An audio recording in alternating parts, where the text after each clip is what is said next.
The standard concept of a motorcycle, where the engine is rigidly mounted in the frame, has unquestionably existed from the very roots of Harley and Indian to our present day.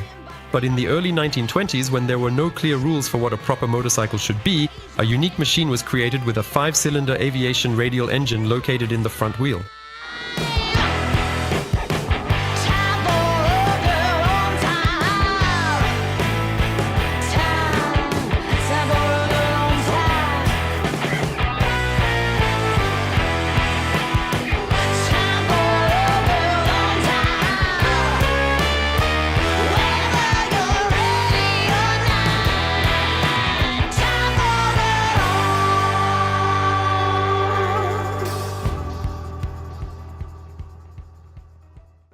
Any rally car driver will confirm that when it comes to questionable road surfaces, front-wheel drive, in this case compared to rear-wheel drive, is unmatched. Based on this, a reasonable question arises: why not make a motorcycle with front-wheel drive? A group of 3 German engineers, Hans Meixner, Fritz Cockerill and Otto Landgraf, founded the company Magola in 1921, which got its name by taking the first 2 letters from each of the founders' last names. The company was founded in Munich with the aim of building a motorcycle based on a 3-cylinder radial engine located in the rear wheel. And as the plans for commercializing this enterprise grew, Cockerill replaced the 3-cylinder engine with a 5-cylinder one and proposed a new concept with the engine now located in the front. However, this was not the first attempt at a front-wheel drive motorcycle, as the British firm Radco released an unsuccessful prototype in 1919. Magola was merely the first production motorcycle with front-wheel drive. Of course, such an idea had many complicating factors, and one of the main ones was making the engine transmit power to the drive wheel while simultaneously controlling it. But Fritz Cockerill didn't even think that he wouldn't be able to overcome all these nuances with smart solutions. And now, more details about the motorcycle and its design. So, thanks to the placement of the power unit in the front wheel, the engineers conveniently bypassed the problem of transmitting power to the steering wheel. But the spokes are mounted directly into the crankcase, so there is no gearbox. This is a single-speed machine. There is also no clutch, which makes riding the Magola particularly challenging, but more on that later. Many incorrectly refer to the Magola engine as radial, but in fact it is technically a rotary engine. The cylinders of a radial engine remain static and the crankshaft rotates along with the propeller in the case of aviation. Here everything is the opposite. The cylinders rotate together with the wheel. The solution to what initially seemed like a complex problem turned out to be relatively simple, if of course one can use that word to describe this motorcycle. A planetary gear was added to the regular aviation engine, which actually provided the power transmission to the wheel. At the same time, the crankshaft rotates in the opposite direction of the wheel to balance the mechanism.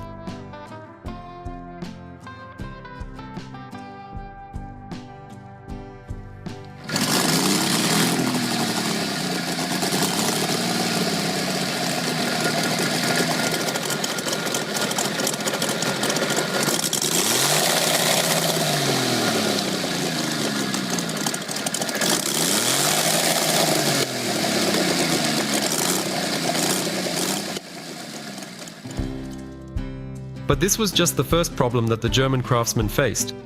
Just think about how to supply such an engine with fuel and lubrication, not to mention the exhaust system or the spark delivery. Cockerill's solutions are both inventive and elegant. Lubrication is supplied to the crankcase from a 4-liter tank mounted on the left side of the front fork by gravity. Next, the oil pump, driven through bevel gears from the magneto, which in turn is attached to the planetary gear and generates the spark, provides lubrication. On the right side of the fork, there is a fuel tank similarly positioned, which operates on the same principle as the oil tank and ensures a regular supply of fuel.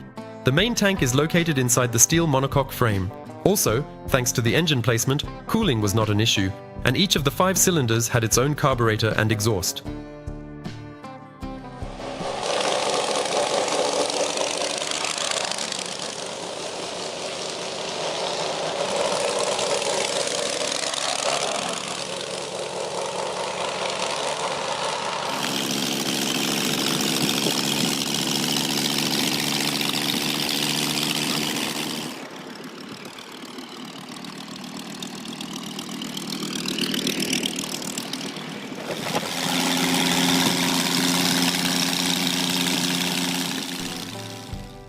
So, what do we have in the end?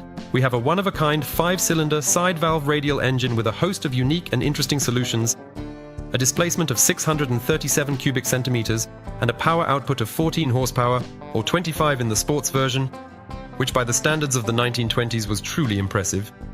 Magola produced 2 models, the touring version with a steel frame, full spring front and rear suspension, and an atypical but very comfortable bucket-shaped seat, and the dry sport version with a high-performance 25 horsepower engine. And believe it or not, the Magola Sport was a semi-successful racing machine. Without a clutch, gearbox and front brake. At the rear, by the way, there was a regular drum brake. It wasn't particularly useful for road surfaces, but it was perfect for oval dirt tracks. At that time, Magola was working with racer Tony Bauhofer, who even defeated the BMW factory team and won the national championship in 1924. All of this is wonderful, of course, but using this motorcycle on public roads turned into agony. The motorcycle could only be started by rotating the front wheel. This could be done by placing the front wheel on a stand and spinning the front wheel with your boot, or simply by push-starting it, but there's an unpleasant aspect here as well. Remember, there's no clutch, so you need to jump onto the motorcycle immediately to prevent it from taking off without you. At the same time, you need to precisely control the throttle, as the motorcycle accelerates equally easily from the lowest to the highest RPMs. There is only one gear. You also need to keep an eye on the position of the front wheel to ensure it is always straight, otherwise you risk losing your shoulder joints and control of the motorcycle, as all the torque will be transferred to your hands, and the motorcycle will inevitably try to topple you over. For the same reason, when you open the throttle, you almost completely lose the ability to go anywhere except straight. One journalist put it this way: "You won't truly understand the real meaning of the word understeer until you ride a Magola." In the end, only one question remains. Why was it necessary to build such a strange machine? A motorcycle with such complex solutions, which had not been seen before, to the extent that the final product barely exists as a motorcycle. The only justification is that Gokkorel, like many other creative inventors of that time, occasionally stepped outside the bounds of conventional norms. Production of the Magola ceased in 1926 with about 2,000 units made. Since then, there has been no other mass-produced front-wheel drive motorcycle,